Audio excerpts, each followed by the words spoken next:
Okay, so it's 4 p.m. here in Delhi, and welcome to this webinar of the WBCSD Corporate Renewable PPA Forum focused on India. My name is Joe Phelan. I'm the director of the WBCSD in India, and I lead our work here. We run programs here in India with the cement sector, another program focused on business solutions for water and water scarcity, and we have this program, the Corporate Renewable PPA Forum.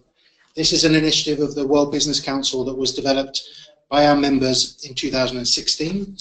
The idea is to support the rapid, accelerated deployment of renewable energy around the world, and the specific contribution of this program is to raise awareness of corporate renewable PPAs, how to do them, the success factors in doing corporate PPAs, and things to avoid. In 2016, this program, which is a value chain program bringing together the developers, buyers, lawyers and accountants, as well as the policy piece, shared knowledge and insights and contributed knowledge of corporate practice, and we produced a report which is a guide to scaling up corporate PPAs globally. This came out in October 2016 and is available, and I commend it to all of you as a resource. 2017, we have been focused on building more understanding and awareness in 4 key markets, and these are Argentina, Brazil, China, and India. Each has its own context, and one of the factors in India is this issue of GST, which has just come into the market since July. This is a new area which we'll be looking at today. So the PPA Forum in India has 24 corporate members and a number of partners. These are from the legal and accounting space, as well as from the non-profit and civil society space. And we're very pleased today to have a partner from KPMG, Mr. Priyajit, who is going to give his perspectives on GST and its implications for renewable energy. I'm now going to hand over to my colleague Vaibhav Kolia, and Vaibhav is coordinating the program with the Corporate PPA Forum in India, and he's going to tell you how this workshop is going to work. Thank you, Joe. Now I have the pleasure of welcoming Mr. Priyajit Ghosh. Mr. Priyajit Ghosh is partner indirect tax at KPMG. He has over 14 years of experience in indirect taxes advisory, bid advisory, litigation on automobiles, ancillary infrastructure, consumer markets, real estate, and of course energy, along with aviation and defense. He leads the GST solution and tax technology verticals within KPMG from an indirect tax perspective. He is also the member of the group constituted by Institute of Chartered Accountants of India that advises the state government on GST. His experience includes working with various clients in GST and has worked on GST in Europe, EU, and in Malaysia. He has represented various industries and trade bodies before the Ministry of Finance, Commerce, Industry, and also other state governments on diverse issues. Before I hand over it to Mr. Priyajit, a little note on the instructions. So the presentation will be of around 20 to up to 30 minutes maximum, followed by question and answers, and you can post your questions in the question tab while each slide is being presented. And after each slide we'll be having question and answers. While that time I'll be unmuting depending on the number of questions I have. And so Mr. Priyajit will be discussing upon the implication of GST, impact of GST on the PPAs, and I think I'll be handing over it to him now. So thank you, Vaibhav, and good afternoon, and thanks for taking time out. And while articulating the issues and also thinking about as to how we should go about it, what I thought of is to bring and discuss few of the key issues that we are going to face or we are already facing. I have intentionally kept out of all complex tax related discussions because the law is fairly new, and at this stage you will definitely have certain questions which the law lacks clarity, and the government is realizing more and more issues, just like taxpayers, and coming out with various amendments. So my idea was to make it as simple as possible and make it as uh, business driven as possible, rather than getting into a complex tax issues. What I've done is I've picked up top 5 issues, and we'll go through each of those issues. And while explaining the issues, I'll also present my point of view in most of those issues. However, the point of view may not be something which my firm or my company's point of view. These are all point of views. If anybody has a different point of view, we are free to discuss. If you think there are further issues, I'll be happy to take up. So the first issue is on the classification, and this is the most commonly encountered issue. And the reason why we've come up with this issue is, I'll just give a little bit of a background, that while framing this entry for the renewable energy space, there were two groups who were working on this. The first group was Ministry of New and Renewable Energy, who are representing the renewable energy space. The other ministry was Ministry of Finance, who had to draft the law. Now, Ministry of New and Renewable Resource were of the view that the lower rate has to be given to a large number of products. However, the Ministry of Finance believed that this benefit has to be given to only those products who do not find multiple use outside the renewable sector. Now, they also had a problem of coming up with an entry which is watertight, in the sense that nobody can buy goods which can otherwise be used outside the renewable sector. And I'll just come to a few examples. Having said that, whenever they came with, if you remember, whenever they came with the first list, there was a mistake in the list. They rectified it in the month of July itself, and we have the entry which we have flashed out on our screen. So the entry reads renewable energy devices and parts for their manufacture. Then it goes down to list down the solar power based devices, solar power generating system. Now, if you look at the entry, in the main entry, they are not talking about devices as well as their parts. They've added a word called for their manufacturer. Now, so the question that we are trying to answer is that, of course, if you buy a module on a standalone basis, it has to be at a 5% rate. But what happens to the inverters? What happens to the cable? What happens to any supporting structure? Whether those will get into a 5% or not. Now, as per one of the views, and I'll also articulate where those views came from. As per Ministry of Finance view, most of the people in Ministry of Finance, in fact, there's no official view, it is only individuals' view. As per individuals' view, most of the people in Ministry of Finance, anything which finds common use, like wires, like switch box, like connectors, which can be used in a renewable space, which can be used outside the renewable place, should not find any mention at a 5% rate, because they are saying that this has to be used for the purpose of manufacturing and it has to qualify as parts. Now, do you say that really the wires are parts of solar power generating system? And that is subject to different views. But coming to the inverter is something which people have always said that this is forming part of solar power generating system. So inverter cannot be used outside, and it is not mostly used outside the solar power generating system. It is to convert from DC to AC. So this is something which is definitely forming part of solar power generating system. Now, having said that it is forming part of solar power generating system, the other word is very important, that is for their manufacture. Now, I'll take some easy example, then I'll go on to some complex ones which are often seen.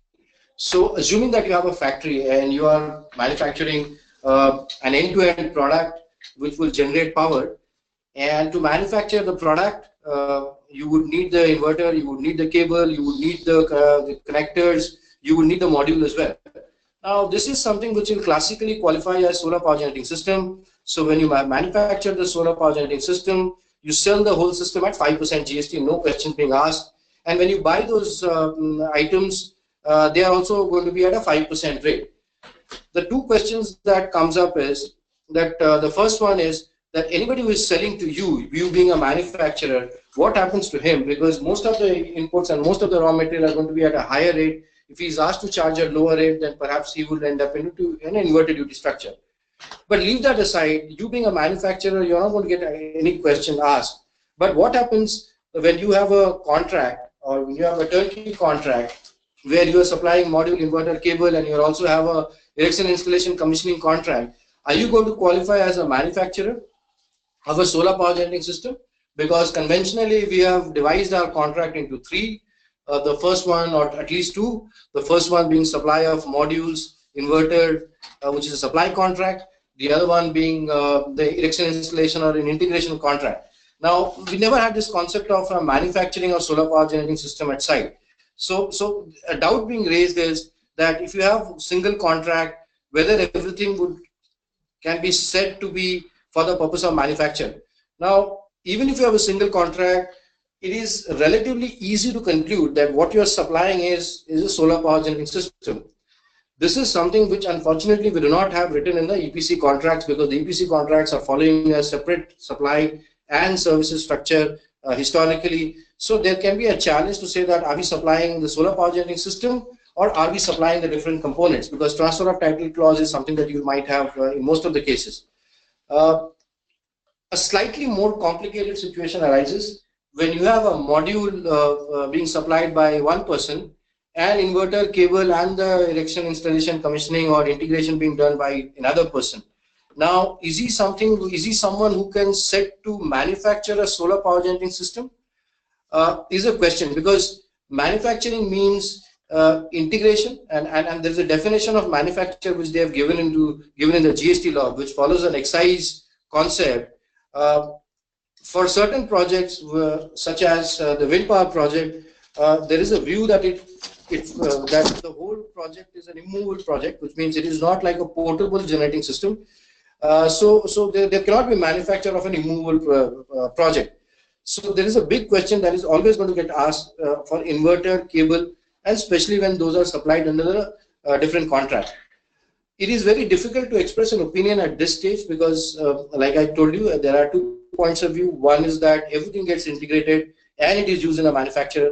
The other point of view is no, everything gets integrated, but it is essentially a sale contract. And then there is a separate service contract for erection, installation, commissioning. There is no manufacturing that happens. So these are the different point of view. But mostly, in my experience, people are taking a position that everything gets at 5%. So that's the big issue, and that's something which will kind of continue to haunt us for some time. The other part, the other question which we have often encountered, and this is a recent development, is that when you have imported the modules, and the modules have some connectors or some circuits, the customs people have taken a view that these are not modules, these are all generators, because the moment you put it in out in open, it is able to generate electricity, and only modules get a basic customs duty exemption. The generators do not get a basic customs duty exemption, so it should be subject to 7.5% basic customs duty vis-a-vis a 0% customs duty in case of a module. Plus there will be a CVD, plus there will be import GST, which is going to be at a 18% rate. So there's a big dispute which is going on, and what it looks like is that somebody has taken an ultra conservative view on this, and this is something that needs to be fought through. And my view on this is that because you are importing module, and module might have something attached to it, but it is clearly understood that whatever product that you are getting is a module, and it is known in module in common parlance, and it's a common parlance test that is always followed. So these are not considered to be generators by people who are dealing in those goods. So the position that it should get a 0 basic customs duty and a 5% IGST should hold good. The last point, the supply of solar power generating system vis-a-vis a split contract. This is something which is going to be of importance as we go forward, because as you have seen the entry reads solar power generating system. So given a choice, if you were to term a contract saying that I'm doing a supply or a delivery of a solar power generating system constituting modules, inverters, cables, mounting structures, those are always going to be better approach as compared to splitting the contract into various parts, which we did in the earlier regime, mainly to avoid the valuation issues around the various taxes that we had. So you'll see more and more composite contracts being executed, and we are going to get away from the split contracts. So it's a big issue, and it's a complex issue, and especially the classification part. And I'm sure people are going to take a different view as we go forward. We do not have a formal clarification yet, but the last point about changing the contract is going to be an interesting point to watch out for. Thank you. So we understand that some people had some audio problems at the beginning. So for those that did, my name is Joe Phelan. I'm with the World Business Council for Sustainable Development, and we've been hearing from Mr. Priyajit, who's a partner at KPMG. We're going to pause now, and if anyone has any questions from what we've heard, then please type them in the conversation now, and we'll just take a moment for you to do that. We'll see if there are any questions, and then we'll move on. So far we've been hearing about the GST implications on the component side and the manufacturer side. I had one question, Mr. Priyajit. Like there was earlier when the GST came out, there was 5% of GST imposed on the solar projects, and not differentiating between the various components. So I mean, for smaller projects, let's say there's a 100 kilowatt project or a 500 kilowatt project, that kind of tax, like for example in cables it's like 28%, in inverters it's like 18%. So do you think that it could have been, the government could have thought in this way that the 5% could have been applied on all the equipments related to solar? Yeah, so it's a good question, and I've been part of the discussion while they were fixing up the rate. They were very clear in their approach that we will not go and try monitoring the end use too much. So anything which is not capable of being used outside the sector is something that I will give a 5%. Anything which is like wires and cables and connectors which are capable of being used outside the sector is something that will get a standard tax rate, which means I will not go on and give a concessional tax rate. And they also said that if you really look at the spend on those items, those are very minuscule part. So anybody who is supplying, look at it from a supplier perspective as well, he then would need to satisfy himself that yes, I'm now selling it to a renewable energy space. Now I'm selling it to an electrical space. So it's going to be very difficult for him to monitor as well. In my view, a better approach could be an end user based exemption, which we had earlier, which when the Ministry of New and Renewable Energy certifies that these are the goods which are required for the purpose of setting up. Based on that certificate you supply, slightly complex approach, but it's definitely would have been a better approach than what we have today, because GST is kept outside electricity. So definitely a better approach, but then from a procedural part, and also to make sure that there is no diversion of product, especially those which are capable of being multiple use happens, we landed up ourselves to a situation where not only the main equipment, but also there is a big debate on the parts as to what will qualify as parts. Thank you. Good. So let's just see, are there any other questions come through in the chat?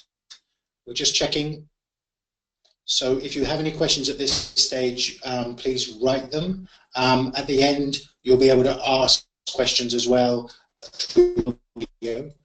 So for now, given that there's no more written questions, we'll move on to the next stage. So back to you, Mr. Priyajit. Yes. So the next point of focus is going to be a change in tax cost. Now, if you really look at while we say that the rate had to be revenue neutral, and the government struggled for a long time to make sure that there is no adverse impact of GST coming in vis-a-vis the rate structure that they are proposing. So it was a very difficult task.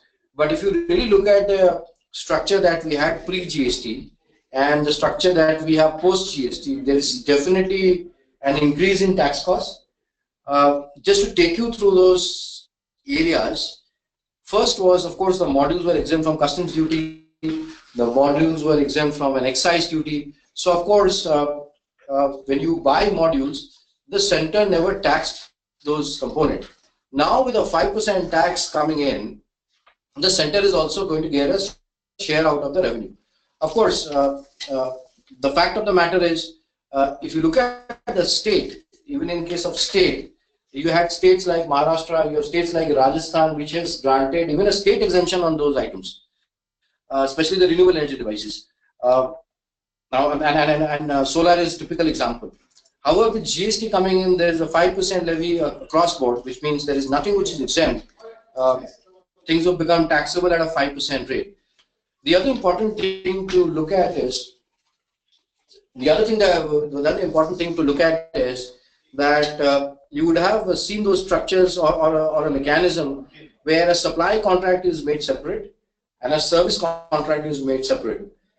The reason why we separated those two contracts were, on a supply contract there was a state tax that used to apply. On a service contract there used to be a federal or a central tax used to apply. To get away with the valuation issues, we always kept those two streams separate. And for the supply part, if you're getting from outside India, there is an EPC guy present in between. He would invariably do a high seas sale without any impact of taxes. Now today, if you want to do a high seas sale on any of those areas, any of those that you do, of course, modules are exempt from, the exemption on modules have been removed, so we have a 5% IGST coming in. So even if you do a high seas sale, you tend to pay a 5% tax which you're not paying earlier. So there was no tax on this. So all imports are getting impacted. Even the high sea sale is going to get impacted. If you look at the domestic procurement, we invariably did in-transit sale, which means goods were consigned directly to the site, and it was billed to the EPC person. The EPC person will transfer the ownership to the developer, and then the resultant transaction between the EPC and the developer was not subject to GST, not subject to value-added tax or a central sales tax. Now under GST, you have a situation where even if you do an in-transit sale or any of those, you have a 5% GST coming in. So essentially, whatever margin that you had, the EPC used to make, there was no tax on that. Now under GST, there will be a tax on all of those. If you look at the services, those were taxable at the rate of 15%. Now the services have been made taxable at 18%.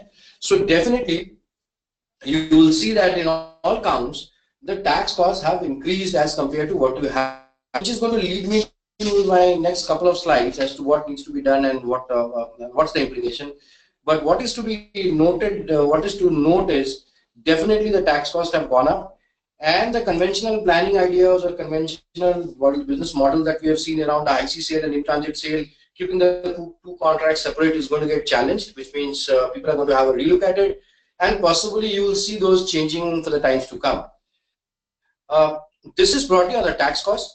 And just to summarize, 5% levy all across board as compared to an exemption in case of a high sea sale from a VAT and CST, a full exemption from customs duty in case of a module, full exemption of VAT and CST in certain states on all components of solar power generating system, including the modules. All of those have gone out, and 5% levy has come in, and of course the services have become taxable from 15 to 18%. So underlying conclusion, a definite change in or increase in the tax cost. Thank you very much, Mr. Prijit. So we'll pause now again and see if anybody has a question on what we've just heard. We also have a question from earlier from Mr. Saurabh Agrawal. Please read that out.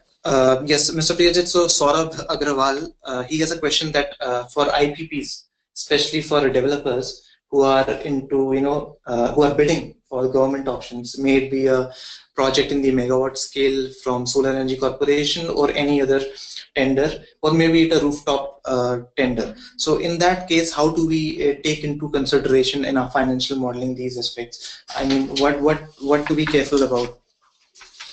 So I guess what we need to be careful about is starting the point as how the contract is framed. Is it a split contract or is it a composite contract? In my view, these composite contracts have a lesser dispute because they are likely to qualify as supply of a solar power generating system because it's only a single contract. But if your customer is asking, or if the bidding entity is asking for a separate contract for supply and separate contract for services in terms of installation, you might want to look at to see that whether 5% tax would apply on certain items, whereas 18 to 12% tax applies on the other items. That's number one. Number two, of course, the fact is that look at the change in law clause, and this is something that I'll come to in a while. I have a slide on this. So change in law clause is going to be pretty important because, as you would have noticed in the last 4 months of GST implementation, the tax regime has as always, we have in India proved to be extremely volatile. So I'll come to some of the interesting learnings that we have for the past couple of years. The change in tax, the change in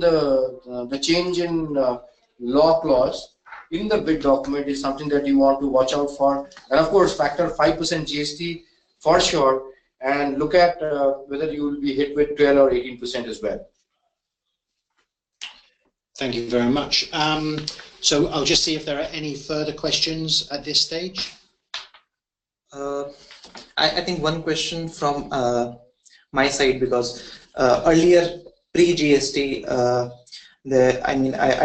I used to work on PPAs, yes, and tenders. Yeah. So that time I was not wondering that. I was wondering how much of increase there would be in the GST, and I think that this clause, this change in law clause, I completely overlooked. And later on, I realized that, after some research and the various clauses we had post the GST rollout, that my cost in increase in the PPA price was around 5 to 10%. And with the coming of clarity in terms of taxes in a few months, and then the anti-dumping duty that is people are fearing that it may come out, it might lead to further increase in PPA. So that is something to watch out, I believe. And I'm not sure if it will come out or not, but if it does come, then it's like it will increase the price of module. Let's say from, if it was 105% basic custom duty, it will go to 105. After that, GST implication of 18%, and then anti-dumping duty on that price. So it will take my price of the cost of the project, and then ultimately the PPA price, I think, to a more extent. So any views on anti-dumping duty? Yeah, so on the anti-dumping duty, this has been kind of an offering for a long time, and I personally have lesser hope on anti-dumping duty coming in, because of the simple fact that we do not have enough and more manufacturing capability in India so far set up. If we have the manufacturing capability being set up and the dumping do prove that, yeah, there is definitely a cause for action, this might come in. But this has been in discussion for I don't know how many years, and I don't have a recent update as to how this is shaping up. But again, at the bid stage, we are again back to the same change in law clause to say that if I have already done a bidding based on a certain assumption, if those assumptions do not hold good, then can I go back and ask for a tariff increase? Right, is something that we need to look at. I have a slide on change in law clause, and I'll kind of discuss a few of the aspects on the slide as we move forward. Okay, thank you very much. So we'll do that, and thank you, Saurabh Agrawal, for your question. And as we go forward, if anybody else has any other questions, please do write them in the chat on the webinar. So back to you, Mr. Priyajit. Sure. So the next point is, of course, on the change in law clause, and the change in law clause needs to be looked at from two perspectives. The first one, of course, is what happened or what happens to the existing ones, which means we already have a PPA. How is it that is treated in case of the existing ones? The most problematic area in case of change in law clause is the quantification part. We all agree that, of course, there is an increase in tax incidence, but at the same time, like what they say is, if there is a 5% levy, then of course the 5% helps you also to recover GST paid on certain expenses. Let me give you some examples. So before GST came in, you had a lot of service tax that you would have incurred on transportation, on customs clearance, a lot of those expenses on services.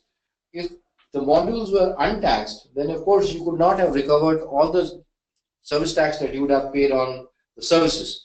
Now with GST coming at a 5% rate, that has changed. So you'll be able to offset, or you'll be able to claim a deduction or a credit of certain taxes that you would have otherwise not been able to recover.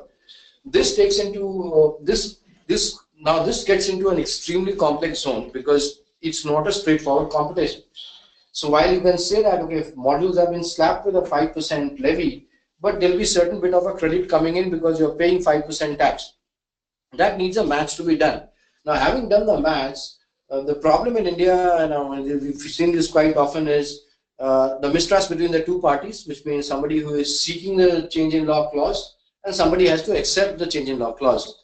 Unfortunately, the project cost is not something which is shared on an open book basis, and every party appears to be working on cross purposes. So anybody who's demanding an increase in tariff on account of change in law clause is viewed with suspicion, whereas the person who is asking for a change in law clause, an increase in that tariff, will always be apprehensive of the fact that how long and how far this exercise is going to be complex. Historically speaking, if you look at when they levied Swachh Bharat cess, when they levied Krishi Kalyan cess, we still have those cases going on where the dispute is mainly on account of is it a mere rate of service tax increase, or these are new levies. At least in the context of certain specific PPAs, because the PPA said that if there is an increase in the tax rate, I will not give you, but if there is a new levy, I'll give it to you. So when you put a Swachh Bharat cess, is it a new levy or it's an extension of service tax? So we still have those cases going on. So proving an increase in the tax cost burden for the historical period is going to be a complex exercise, and this is where the assumption around the bidding needs to be revisited, and the exact quantification would need to be done as to what is the impact that we are talking about.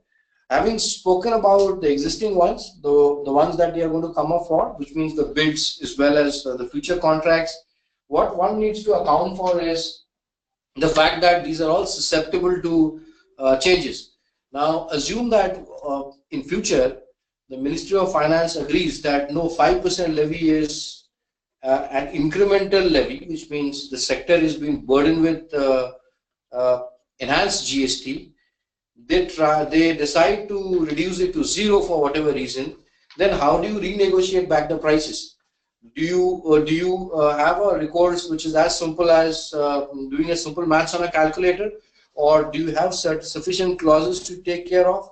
Do you have the sufficient numbers as well as the figures to work out the impact of GST where it becomes zero? Is a question that needs a little bit of a deliberation.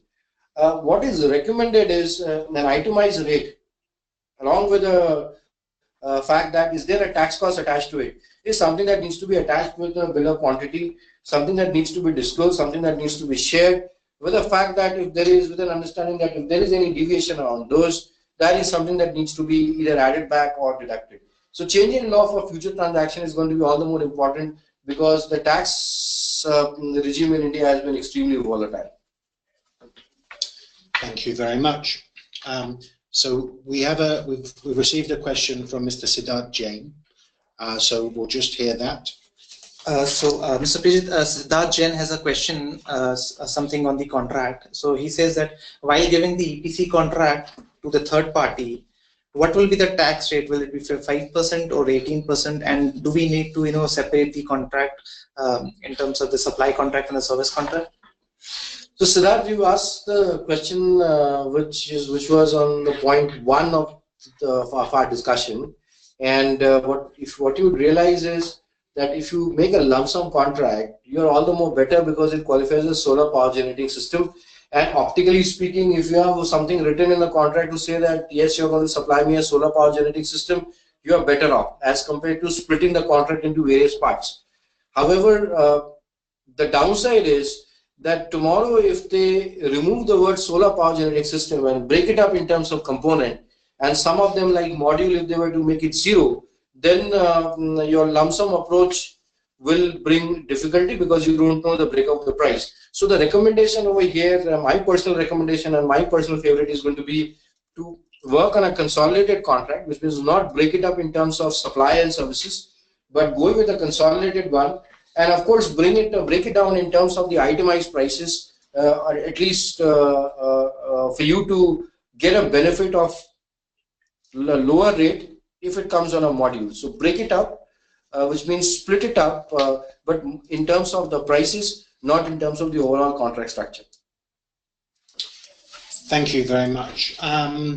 We're just looking, we think we have one more question here, so back to Vaibhav to read that question out. Yeah, this question is again from Siddharth, and he's saying, do the solar developers need to register GST or not, considering they do have any output and all the input are the cost of the project?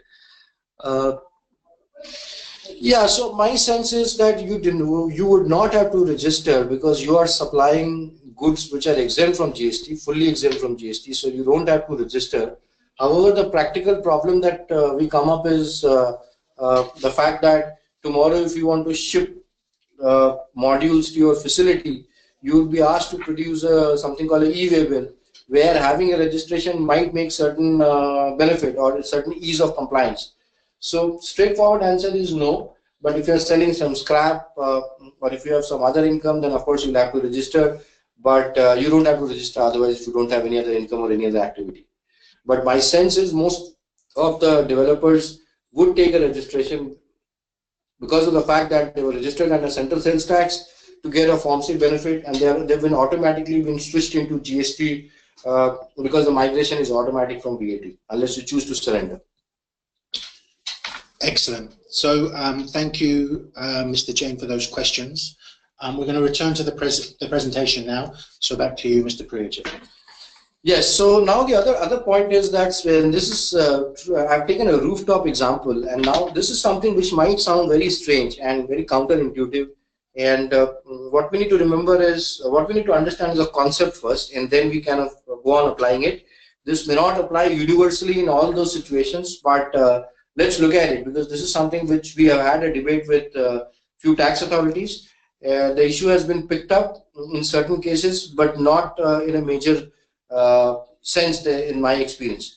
So what happens in case of a rooftop is that you ask the tenant, you ask the user to give you a rooftop, you set up your project, and then you quote a tariff. Now, in certain, in similar examples, not in the case of rooftop, but in certain similar areas, the tax authorities have viewed this as two different transactions, which means to break it up into two, which means the rooftop is made available to you, and as a result of which you factor the cost that you would have incurred to rent a rooftop or rent a space, and you factor it as a part of your tariff, which means there are two supplies happening and there's a barter transaction happening. Now this is not a classic case of barter though, because in barter there is no monetary consideration involved, but you can say that partly the consideration for rental is in the form of a tariff. So I've done a set off, which means my tariff would have been higher if I did not have a provision of space by the user. Now, if that allegation is correct, then the user or the person who's given a rooftop would be viewed to have supplied the space, and in consideration of space, he has received electricity, and as a result of which he may be asked to pay GST. Now, if he pays GST, of course, it's a supply of space to the developer, and the developer unfortunately cannot take a credit because he's outside the GST net. So what is important is to look at the rooftop contract, and it should not so come out that the supply of electricity is subject to a condition in addition to the price of provision of space. So what needs to be mentioned is, and this has never been the intention that it's an exchange or it's a real barter transaction where a rooftop is used to generate electricity and then the electricity is given at a cheaper price. That has never been the intention. It is like saying that the space is required for undertaking a particular activity and hence the space is provided. So you'll have to look at the PPAs to make sure that it is very incidental and it is a matter of responsibility that a space is asked for, or all the more better, the space is not mentioned in the PPA. Otherwise, this could be construed to be a barter transaction between the two parties. So look at the PPA, and I've not seen many PPAs which are articulative enough, but I've seen certain ones where the tariff is tied up to provision of space. The moment you tie up with the provision of space, that means there has been an adjustment in tariff that has been done because the space is something which the user has already provided. So look at the PPA and see if you have tied up an obligation to the user apart from the monetary value of the tariff. Very good. Very interesting. So we're just going to take a moment now and see if there are any further questions at this stage from those online. And we appreciate the questions that we've received so far. So I think we'll move on. We'll return to Mr. Priyajit to deliver the rest of the presentation, and then we'll take questions from those of you who are online at the end. Okay, so this is an interesting one, and when I put this slide up, a lot of the people I work with in a similar space said that, what are you talking about? We've never heard about this. And this is something that is extremely interesting. And the reason why it is very interesting is that we are now living in a new world after GST has come in. And I kind of tend to realize it more late than others because I've been born and brought up with the old taxes. So what happens if you really look at, we always had a preference for PPAs versus a lease structure. We always had a preference. The reason why we had a preference are a couple of, there are a couple of reasons why we had this preference. Number one, that if you do a PPA, the per unit electricity cost is something which the user is comfortable paying. So it's good to quote a tariff rate. Number two, the government also ensured in the past that there are not many taxes which are levied on the electricity sector. So that worked well. And we did not have a customs duty, especially in case of a renewable, or excise duty, especially in case of a renewable area, mostly solar. We also had states supporting us. So we were happy with the PPA model. Now, with the GST coming in, and we also had the problem of, if you were to implement a leasing model, which means I now call my project as not a sale of electricity, but an operating lease of the power generating unit. If I say operating lease of power generating unit under the earlier regime, that is pre-GST, I would have to pay a VAT which was at a 5%, and the VAT was never deductible, which means only possibly a supplier of or a manufacturer is the only one who would have deducted. So unless I'm doing it with a manufacturer, it was never a very favorite model. Operating lease also had a problem of VAT coming to a doorstep, so which means that you are in the net of another tax authorities. Now with GST, just look at and compare. Can you convert the PPA, especially the smaller ones, not the larger ones, but smaller ones, into an operating lease model? Now, why I'm suggesting this is that in a PPA model, all the 5% that you paid or 12% or 18% that you paid become a dead cost because you don't charge GST on your sale of electricity, so that gets factored into tariff. However, if you were to convert into a lease model, you are able to lease out the entire system at a 5% rental, and the 5% rental is going to be deductible to all your business customers. So you pay 5% on the module and you set it off against 5% of your revenue. The GST that is charged on your revenue, that is on the lease rental, is something your industrial customers are going to claim, would be able to claim a set off on. Now, I'm talking about manufacturer, I'm talking about trader, I'm talking about service provider. Anybody can claim a GST paid on because they have hired that asset. They are not buying electricity, they've got the asset. There are different ways and means that this model needs to be thought through, and I'm not saying that this is the model which is going to take off right from tomorrow, but that is something which a lot of people are going to look at with interest. Because now everything is something, the tax paid on operating lease is something that you'll be able to set off. You can also look at the financial lease model as well. From a GST perspective, it stands neutral, but from a depreciation perspective, from an income tax perspective, there's a separate angle that needs to be looked at. This is an extremely interesting model which people are going to explore. I am not suggesting that all the PPAs are going to get replaced by a lease model, but you can look at because of the fact that 5% is something that you'll be able to set off. So the availability of credit to the consumers, only the industrial ones, are going to be extremely interesting. Couple of points. This is not going to be useful for, let's suppose, a hospital, because hospitals are kept outside, they have been exempt from paying GST. Education institution has been kept outside of GST, which means they've been exempted from GST. An end user like a housing society who do not pay GST, they are also not liable. However, a lot of the housing society today pay GST on their monthly maintenance charges. So anybody who is able to claim a credit of GST on an operating or a financial lease model is somebody is someone who may find the operating lease tariff much competitive as compared to standalone electricity tariff. Of course, this will also have an NBFC angle, because if you get into a leasing business, it is different from generation of electricity.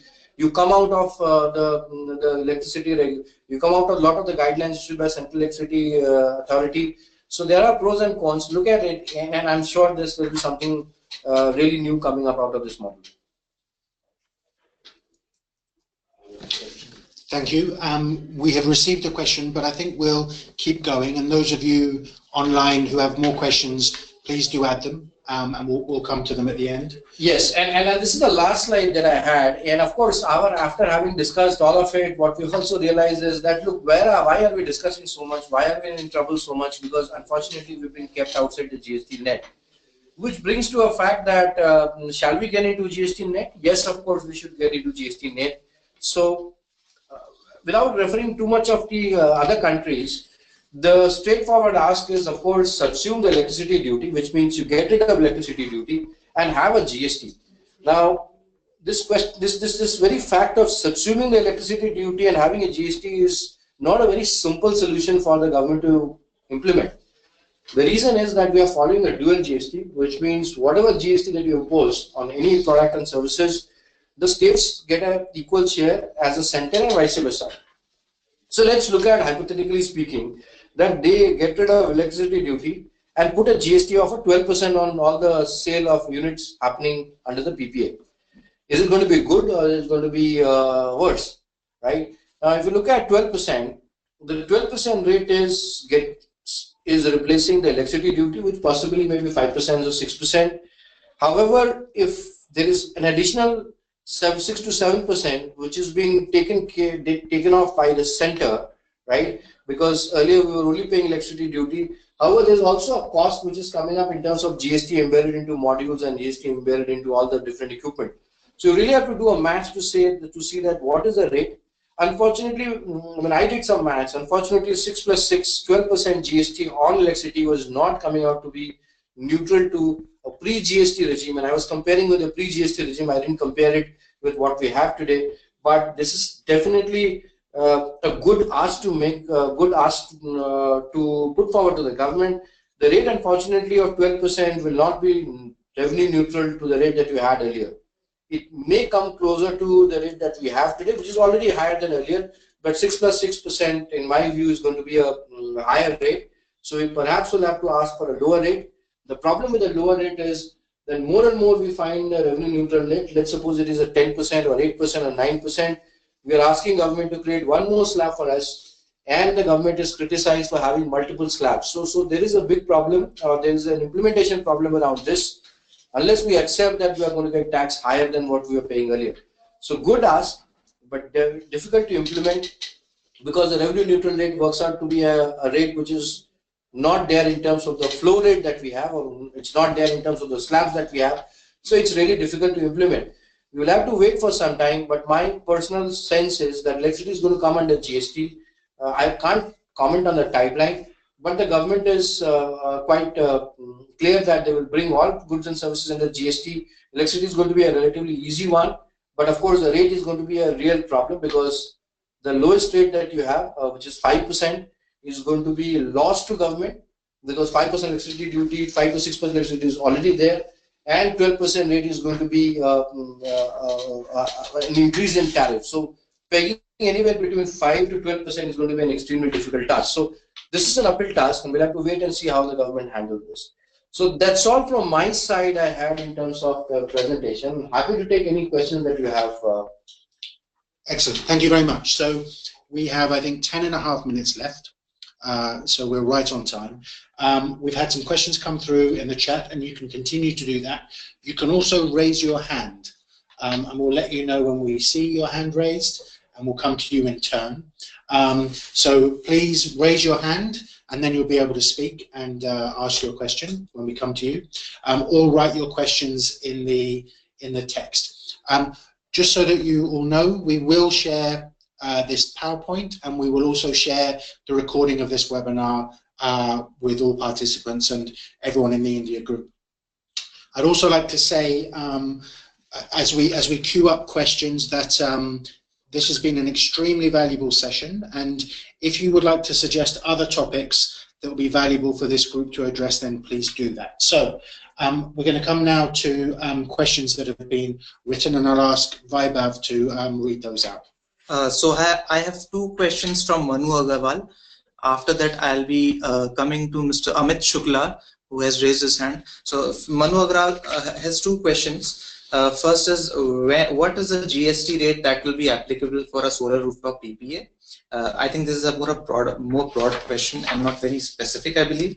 But his next question is, under the lease model, the ownership of the system is still with the solar developer, and the roof, and only the roof is leased under such situation. So how the GST will be calculated for developers and electricity consumers? Okay, so in case of a PPA, we all understand it's a per unit basis, right? There also you ended up using the roof. In case of an operating lease model, you will use the roof, but you will say that, look, I'm hiring you an equipment, and I would use your rooftop, and it will be kept there. So essentially, we are not suggesting that there's a barter of roof space happening in lieu of a lease. We are saying that you need to give us a space to park our assets, which are going to be used by you, which is right to use, and we leave it at that, which means that I'm saying that if I need to lease out an equipment, you need to provide a space to use it, right? And we leave it at that, rather than saying that if you give me an equipment, a space, and this is the lease rental, and then we kind of tie it up. All that we are saying is it is understood that the space is something which is important, or it is very essential for the purpose of leasing, and we'll be good with that. Thank you. So we're going to come to Mr. Amit Shukla, who you've raised your hand, and thank you for that. And you're now audible, so please go ahead and ask your question.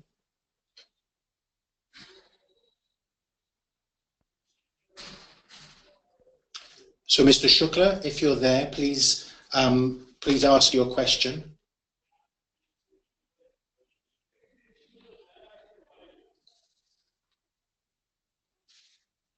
So Mr. Shukla, we're not able to hear you. We do have a written question from you, which may be the same question. So you can check if your phone is on mute or not. And while you do that, I'll ask Vaibhav to read out your question. So Amit Shukla says that for new RE projects under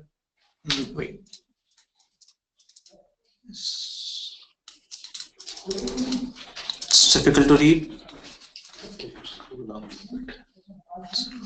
For new RE projects under bilateral transactions, is it a workable idea that one may prefer the group captive model instead of PPA or lease model?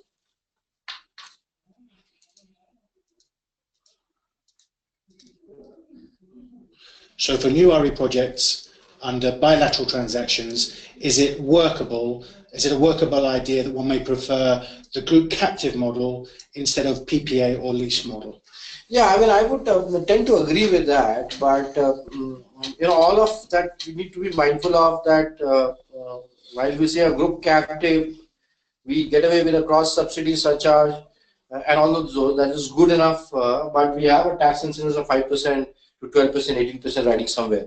Look at the lease model and just see if you are able to achieve the same objective. And of course, if it is for industrial users, you are able to pass on the credit.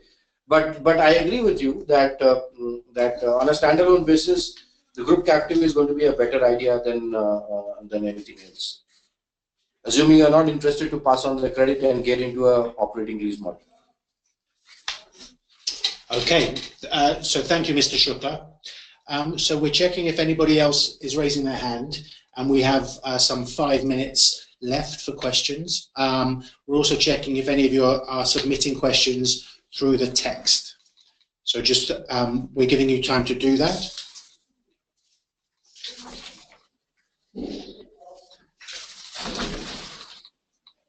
Okay, so once again, while we just see if there are any final questions, I'd like to remind everyone that the purpose of the India Forum of the Corporate Renewable PPA Forum, which WBCSD runs around the world, the purpose is for people from across the value chain, buyers, developers, lawyers, accountants, those with policy or regulatory responsibilities, to exchange knowledge and insights so that we can all be more effective in buying, developing, deploying renewable energy.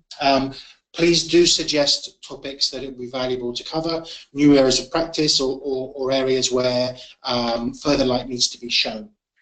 I think you're aware that the knowledge from today's webinar and the series of workshops that we've been holding with companies in Delhi and in Mumbai is going to be combined into a report, which will be a guide to scaling up corporate renewable power purchase agreements in India, and that will be ready towards the end of Q1 next year, 2018. That's spring 2018. We're just going to check one last time if there are any other questions. So we're looking for raised hands or for any questions in the text. As I mentioned before, we'll share the PowerPoint, we'll share the recording of this webinar with all of you. If there are any questions that come through once we close this webinar, we'll see if we can take an answer from Mr. Priyajit before he goes. But obviously, those of you who've given the time to be on this webinar are those who've had the privilege to ask a question. I'd like to thank once again Mr. Priyajit and KPMG for giving an hour to share your very rich knowledge on this important subject. It's been extremely deep, the insight that you've been able to share, and very valuable, so that's greatly appreciated. Thanks to all of you. I think there have been people joining from the US and Europe as well as in India. This is a unique issue in India that understanding is still emerging for all of us wherever we're based, so it's been very productive. I'm going to thank Vaibhav also for organizing the webinar today, and as mentioned, we'll be in touch on email. So with that, we're going to close the webinar. Thanks all of you for being online, and thank you Mr. Priyajit and KPMG. Thanks very much.